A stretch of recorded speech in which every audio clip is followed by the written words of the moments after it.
The general sent his daughters to learn peace. They came back calling me husband.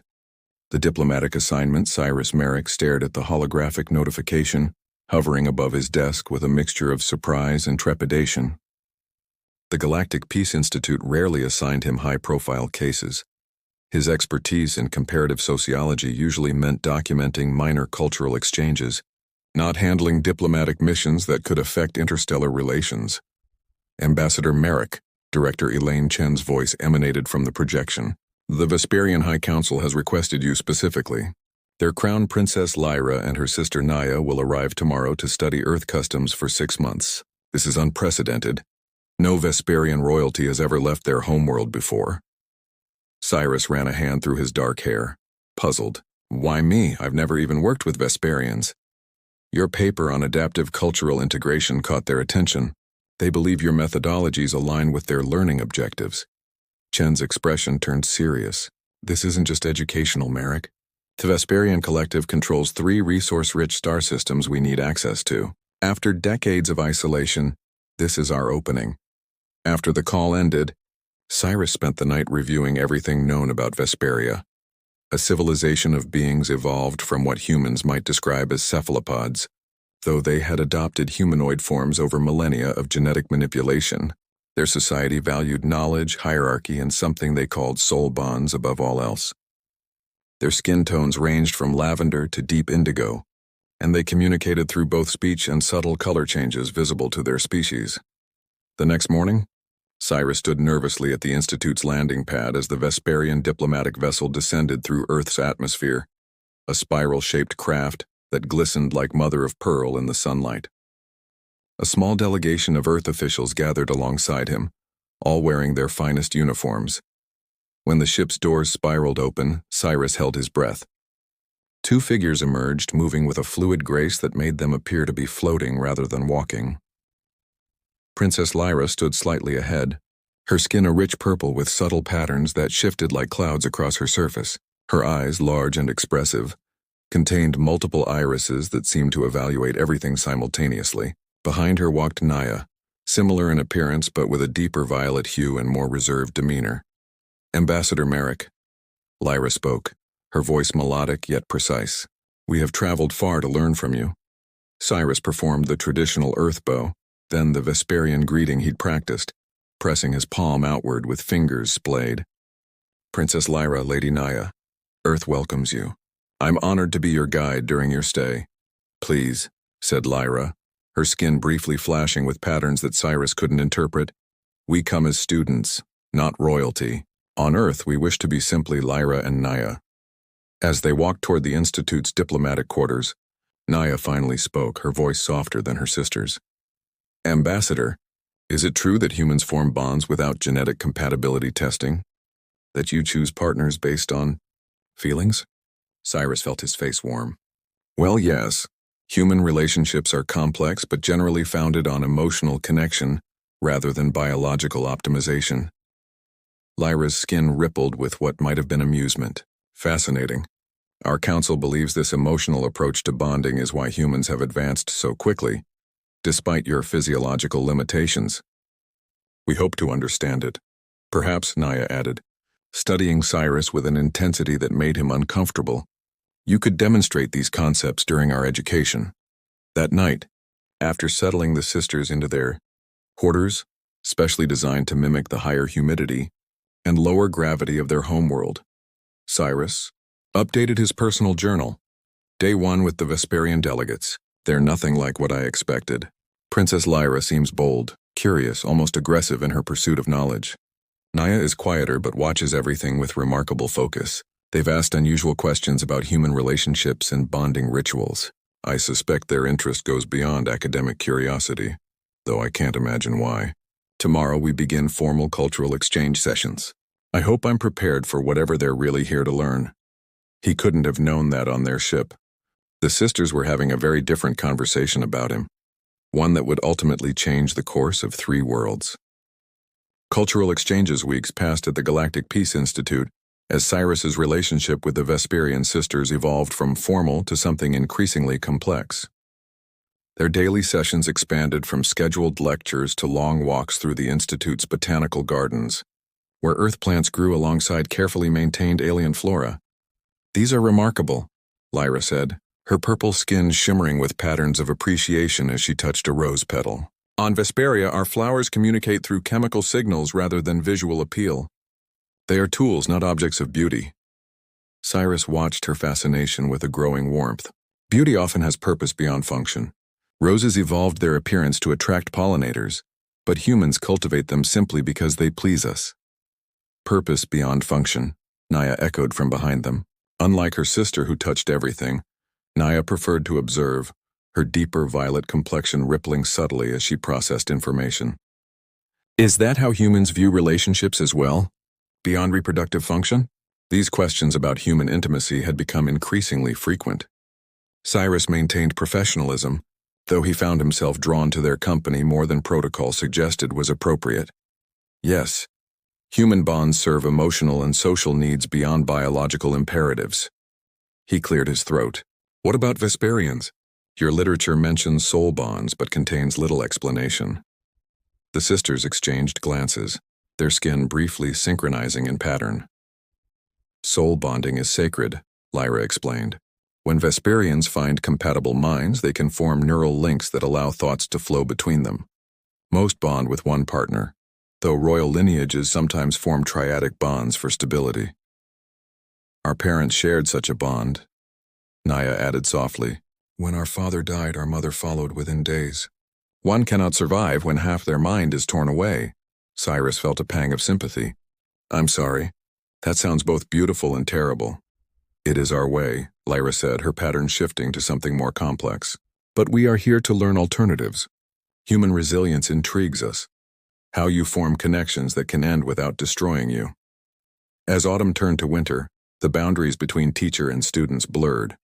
Cyrus found himself inviting the sisters to experience Earth culture firsthand. Concerts, museums, even a holiday gathering at his sister's home, where they tried to explain the concept of family to beings whose society functioned more like a collective organism. One evening, during a snowfall, Cyrus found Lyra alone on the Institute's rooftop garden, her purple skin luminescent under the moonlight. "It's freezing up here," he said, offering her his coat. "Cold doesn't affect us as it does humans," she replied, but accepted the garment anyway, seeming to understand the gesture's significance. "Your world is beautiful, Cyrus. So chaotic yet harmonious." "Like humanity itself," he smiled. "Like you," she said, her skin pulsing with a pattern he'd never seen before. "You contain contradictions that would tear a Vesperian mind apart. Logical yet emotional. Independent yet seeking connection." Her large eyes fixed on his. "It's becoming difficult to study you objectively." The implication hung between them like the visible cloud of his breath in the cold air. "Lyra, I'm your instructor. There are boundaries."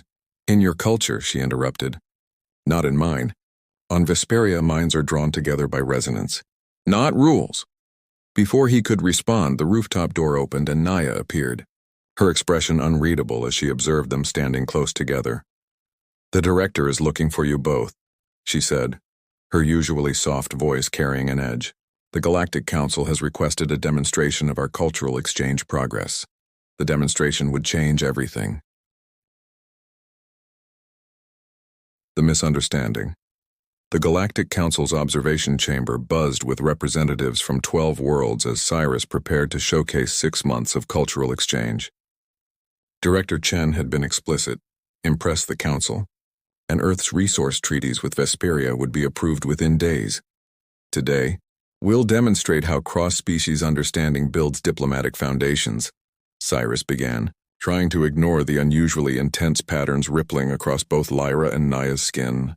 "Princess Lyra and Lady Naya have mastered several Earth cultural rituals, while I've learned the basics of Vesperian thought-sharing." What followed was a carefully choreographed presentation, the sisters demonstrating Earth dance, music appreciation, and even humor, while Cyrus showed his rudimentary grasp of their complex language of skin patterns and philosophical concepts. "For our final demonstration," Lyra announced, "we will perform the alignment ceremony, a simplified version of how Vesperians begin the soul bonding process, adapted to include human participants. Cyrus hesitated. This wasn't in their rehearsed program, but refusing would create a diplomatic incident. He nodded cautiously. The sisters moved to either side of him, forming a triangle. Naya produced a small crystal bowl filled with a luminescent fluid that glowed with the same purple hue as their skin. "This is essence of thought," she explained to the audience, "extracted from the sacred pools of our homeworld. It allows minds to find compatible patterns." Lyra instructed Cyrus to dip his fingers into the liquid alongside theirs. The fluid was warm, tingling against his skin with an almost electrical sensation. "Now, speak the words of alignment," Naya said softly. Cyrus recited the Vesperian phrase they had taught him, Mevnara solus vectari, which they had told him meant minds open to understanding. The liquid between their fingers suddenly flared brilliantly, causing gasps from the audience. The sisters' skin erupted in complex, synchronized patterns, and Cyrus felt a strange sensation, as if his thoughts were expanding beyond the boundaries of his skull. "The bond acknowledges compatibility," Lyra announced, her voice filled with what seemed like triumph. Director Chen was beaming. The council representatives applauded, clearly impressed by the spectacle. Only the Vesperian ambassador looked concerned, approaching them after the audience dispersed. "Princess Lyra, Lady Naya, you have performed the Vectari ritual. This is unexpected." "It was merely a demonstration," Cyrus assured him. The ambassador's skin darkened. "There are no demonstrations of Vectari. The ritual either succeeds or fails based on genuine compatibility. The fact that it succeeded with a human is unprecedented." Later that evening, as Cyrus tried to understand the implications, Director Chen burst into his office. Waving a communication tablet, "What did you do?" she demanded. "The Vesperian High Council has sent an official acknowledgement of your bonding claim to the princesses." "My what?" Cyrus felt the blood drain from his face. "According to their transmission, you performed some ritual that constitutes a formal bonding request in their culture, and both princesses have accepted." Before Cyrus could respond, his door chimed. Lyra and Naya entered, their skin patterned with what he now recognized as the Vesperian equivalent of joy. "Our transport to Vesperia leaves tomorrow," Lyra announced. "The council expects us to present our bonded human within the lunar cycle." "You must understand," Naya added, seeing his stunned expression, "that what happened today wasn't a misunderstanding. We've been preparing for this since we arrived." "Preparing for what?" Cyrus managed to ask. Lyra stepped closer, her large eyes fixed on his. "Our civilization is dying, Cyrus. Genetic isolation has left us unable to form new viable soul bonds. We came to Earth seeking compatibility. You were selected based on your neural patterns, which our scientists believed might be adaptable to our bonding process." "And they were right," Naya said, a hint of wonder in her voice. "The ceremony succeeded. You are compatible with both of us, a triad bond not seen in generations." "This is impossible," Cyrus whispered. "I can't just leave Earth and become whatever this is to you." "You already are," Lyra said simply. "The bond has begun forming. To sever it now would cause pain to all three of us." Director Chen, who had been listening in growing alarm, finally spoke. "The Galactic Council is treating this as a diplomatic breakthrough. If you reject this arrangement, Earth could lose access to resources we desperately need." Cyrus looked between the alien sisters, one bold and direct, one thoughtful and perceptive, who had somehow come to mean more to him than he'd realized. He thought of their discussions about human connections, about finding purpose beyond function. "I need time to think," he finally said. "We leave at dawn," Lyra replied, her skin pattern softening. "But know this, what began as strategic for our people has become genuine for us. We have learned enough of human emotion to recognize when it takes root in ourselves." As they left, Cyrus stared out the window at the stars, wondering which one was Vesperia, and how he had become caught between worlds in ways he never imagined possible. The demonstration would change everything. Journey to Vesperia. The journey to Vesperia aboard the royal vessel spanned 3 weeks of interstellar travel. For Cyrus, each passing day brought a mixture of anxiety and fascination as the reality of his situation settled in. His quarters, designed to approximate Earth conditions, became both sanctuary and prison as he grappled with his future. "You've barely left your room since we entered the Vesperian star system," Lyra observed. entering without announcement. Her purple skin displayed concerned patterns that Cyrus was beginning to read instinctively. "I'm trying to prepare myself," he admitted, gesturing to the holographic displays surrounding him, images of Vesperian architecture, cultural texts, and governmental structures. "Your world is overwhelming." Lyra moved beside him, her presence bringing that now familiar mental warmth he'd felt since the bonding ceremony. "You fear being seen as a diplomatic token." It wasn't a question. The nascent bond between them sometimes allowed impressions of thoughts to pass between them, not words but emotions and concepts. Among other things, Cyrus sighed. "On Earth I understood my purpose. Here I'll be a curiosity at best, a political pawn at worst." "You will be neither," came Naya's voice as she too entered. Unlike her sister's bold approach, Naya always moved silently, appearing like a deeper shadow. "You will be bonded to the future rulers of Vesperia. Your status will be unassailable." Cyrus studied the sisters standing before him, so alien yet increasingly familiar. Lyra with her direct gaze and dynamic skin patterns, Naya with her contemplative presence and subtle expressions. In the weeks since leaving Earth, he'd found himself drawn to both, Lyra's passion and Naya's depth complementing each other in ways that challenged his understanding of attraction. "And if the bonding fails?" he asked. "What happens to Earth's treaties then?" "They are already signed," Naya said softly.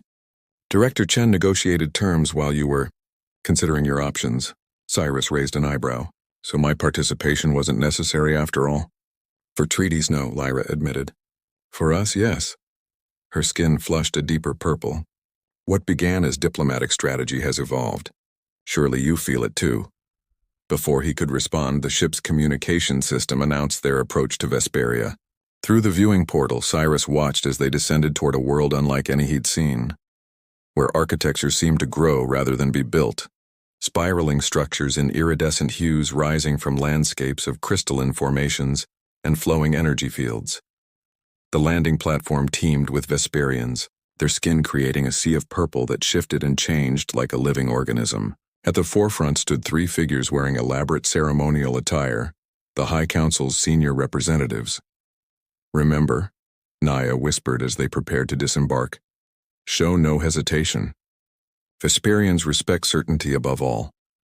The moment they stepped onto Vesperian soil, a collective ripple passed through the crowd, a silent communication Cyrus couldn't interpret. The lead council member approached, her ancient eyes studying him intently. "The human bonds with the royal lineage," she announced, her voice carrying despite its softness. "Our seers predicted this convergence for generations. The renewal begins." What followed was a whirlwind of ceremonies and presentations. Cyrus was paraded through the capital, introduced to countless officials, and subjected to medical examinations that seemed more concerned with his neural patterns than his physical health. Throughout it all, Lyra and Naya remained his anchors, guiding him through protocols and explaining cultural nuances, though he noticed they were often as surprised as he was by the reverence with which he was treated. On the seventh night, during a rare moment of solitude in his chambers, a breathtaking space where the walls seemed alive with bioluminescent patterns, Naya sought him out alone. "Tomorrow is the formal bonding ceremony," she said, her usually composed demeanor showing signs of uncertainty. "After that, there can be no separation without grave consequences for all involved." Cyrus set aside the cultural text he'd been studying. "I'm aware. Are you?" Her violet skin darkened with emotion. "Lyra believes you understand, but I sense your reservations. You still think this is primarily political, isn't it?" he challenged gently. Naya approached him, her movements fluid like water. "It began that way, but something unexpected happened, something no Vesperian scientist predicted." She placed a hand near his, not quite touching. "The preliminary bond is affecting us in ways documented only in ancient texts. We are experiencing human emotions." "What does that mean?" "It means," she whispered, "that I think of you when you are not present, that Lyra speaks your name in her sleep, that we both fear your rejection more than the political consequences." Her large eyes held his. "Is there a human word for this condition?" Cyrus felt a tightening in his chest. "Several, actually, none of them appropriate for a diplomatic arrangement." "Then perhaps this is no longer merely diplomatic." Naya's fingers finally touched his, sending a cascade of sensation through the embryonic bond. For a moment, Cyrus glimpsed her thoughts directly, complex, beautiful, and centered around him in ways that left no doubt about her sincerity. When she departed, Cyrus stood at the window overlooking the alien city that might soon become his home. In the distance, he could see Earth Star, a tiny point of light among thousands. Everything familiar was there, yet he found himself increasingly reluctant to return. That night he dreamed of two minds entwined with his, and woke with a decision that would alter 3 lives irrevocably. So Hearts Among the Stars, the grand bonding chamber of Vesperia, hummed with energy as thousands of witnesses gathered for a ceremony not performed in living memory. Crystalline structures amplified the collective consciousness of the assembled Vesperians, their thoughts creating patterns of light that danced across the vast dome overhead. Cyrus stood at the chamber's center, wearing ceremonial attire that combined Vesperian and Earth elements, flowing fabrics in deep blue interwoven with threads that responded to his emotional state with subtle illumination. Before him rose the Soul Fountain, a column of luminescent fluid similar to that used in the initial ritual on Earth, but vastly larger and pulsing with its own rhythm. The High Council elder approached, her ancient eyes holding wisdom accumulated over centuries. Human Cyrus Merrick, you stand at the convergence of worlds, the first of your kind to be offered full integration into the consciousness of Vesperia. Do you approach this threshold of your own will? 3 days of meditation and preparation had brought clarity where doubt once resided. Cyrus met her gaze steadily. I do. A murmur rippled through the assembled crowd, not sound, but a wave of thought patterns visible as color changes across thousands of purple bodies. Bring forth the royal descendants, the elder commanded. From opposite sides of the chamber came Lyra and Naya, each escorted by members of their ancestral lineage. They wore ceremonial attire that left their shoulders bare, revealing the intricate natural patterns that marked their royal bloodline. As they joined him at the fountain, Cyrus felt the preliminary bond between them pulse stronger, as if recognizing completion was near. Lyra's expression was radiant, her skin displaying patterns he now recognized as profound joy. Naya's demeanor remained more reserved, but her deeper violet hue glowed with intensity he'd never witnessed before. Before the final bonding, the elder announced, the human must speak his understanding of what is to come. Cyrus took a breath, aware that his next words would be recorded in Vesperian history. I came to your world as a teacher and became a student. I thought I understood connection as humans experience it, temporary, fragile, beautiful in its impermanence. You have shown me something different, a bond that transcends individual consciousness without erasing it. He turned first to Lyra. In you, I found wonder and courage to explore beyond boundaries. Then to Naya, and in you, depth and wisdom to anchor that exploration. Looking between them, he continued, what began as diplomatic necessity has become choice. I choose this bond not for Earth, not for Vesperia, but for the new possibility we create together. The elder nodded in approval. The bond requires sacrifice. Parts of what you were must be surrendered to become what you will be together. Are you prepared? All 3 spoke as one. We are. What followed transcended physical ceremony. As their hands submerged in the soul fountain, Cyrus felt the barriers of his mind dissolving like mist before sunlight. Lyra's consciousness flowed into his, bright, dynamic, filled with colors humans had no names for. Naya's followed, deep, complex, structured like perfect mathematics, yet warm with emotion. For a moment that stretched beyond time, 3 minds existed as one entity. Cyrus experienced memories not his own, flying through Vesperian skies during childhood, the weight of royal expectations, the loneliness of difference, and most recently, the fear and hope that had brought them to Earth seeking him. In turn, the sisters experienced his life, the curiosity that drove him to study alien cultures, the solitude of academic pursuit, the wonder of discovering new perspectives, and his growing feelings for them that had confused and frightened him until now. When awareness of individual self returned, something new remained, a constant presence in his mind, a bridge between their consciousness that would never fully close. The bond was complete. The elder raised her arms. It is done. 3 become one while remaining 3, the paradox that renews our people. Later, As celebrations continued throughout the capital, Cyrus stood with Lyra and Naya on a balcony overlooking the crystalline city. Through their newly strengthened bond, he could sense their thoughts without words. Lyra's excitement for the future they would build. Naya's quiet satisfaction and lingering amazement that their gamble had succeeded. "The Council has appointed us ambassadors to Earth," Lyra said aloud, though the words were almost redundant now. "We'll establish the first permanent Vesperian presence there, and bring selected humans here for possible compatibility testing," Naya added. "Our scientists believe up to 20% may be capable of forming bonds, though none as complete as ours." Cyrus looked between them, these alien women who now shared his thoughts as he shared theirs. "So I'm to be a bridge between worlds." "You are much more than that," Lyra said, her skin glowing with emotion that reverberated through their connection. "You are home," Naya finished, the depth of feeling behind those simple words flowing directly into his consciousness. As two suns set over the Vesperian horizon, one crimson, one gold, Cyrus felt the last of his doubts fade. In seeking to teach peace between different worlds, he had discovered a truth that transcended diplomacy. Sometimes the most profound connections form across the greatest differences, not despite them, but because of them. In the growing twilight, their three silhouettes merged into one shadow cast across the ancient stones of Vesperia, a fitting symbol for three hearts that had found their place among the stars.